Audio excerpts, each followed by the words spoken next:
மக்களே, welcome to Selli tax. என்னடா இது சடன் சர்ப்ரைஸாக விஜய் இருக்க பிக்சர் இன்னைக்கு ஷேர் ஆகியிருக்கே அப்படின்னு பார்த்தீங்கன்னா Pasupathi and Vijay and Pasupathi and Ragini 2 பேரும் இருக்க மாதிரி 2 செப்பரேட் பிக்சரை வந்து ஷேர் பண்ணியிருக்காரு.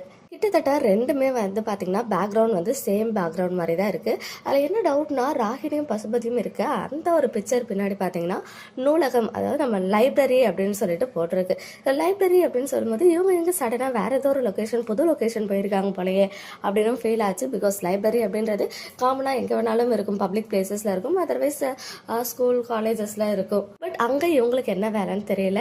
அண்ட் விஜய் கூட இருக்க பிக்சரில் பார்த்தீங்கன்னா ஒரு கேப்ஷன் கொடுத்துருக்காரு, இப்போ நான் என்ன சொல்கிறது அப்படின்னு சொல்லி. ஸோ ஒருவேளை இவர் வந்து செம்மையாக வாங்கிட்டாரா விஜய் கிட்ட என்னன்னு சொல்லிட்டு தெரியல. பட் எனிவேஸ் விஜய் இந்த லுக்லேயும் செம்ம க்யூட்டாக இருக்காரு.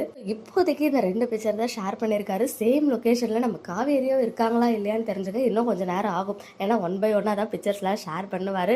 பட் நம்மளை ஏதாவது ஒன்று பண்ணி நம்மளை ஒரு யோசிக்க வச்சுக்கிட்டே இருக்காங்க. அதாவது நம்ம பிரெயினுக்கு வேலை கொடுத்துக்கிட்டே இருக்கணும் அப்படின்ற ஒரு தாட்டில் தான் இந்த பிக்சர்ஸ்லாம் வந்து ஷேர் பண்ணியிருக்காங்க. பட் என்னன்னு சொல்லிட்டு கெஸ் பண்ண முடியல. உங்களுடைய ப்ரெடிக்ஷன்ஸ் என்னவா இருக்கும் அப்படின்னு கமெண்ட்டில் சொல்லுங்கள். ஓகே மக்களே, நெக்ஸ்ட் வீடியோவில் மீட் பண்ணுறேன். எக்ஸ்க்ளூசிவ் அப்டேட்ஸ்க்கு மறக்காம நம்ம யூடியூப் சேனலை சப்ஸ்கிரைப் பண்ணிக்கோங்க.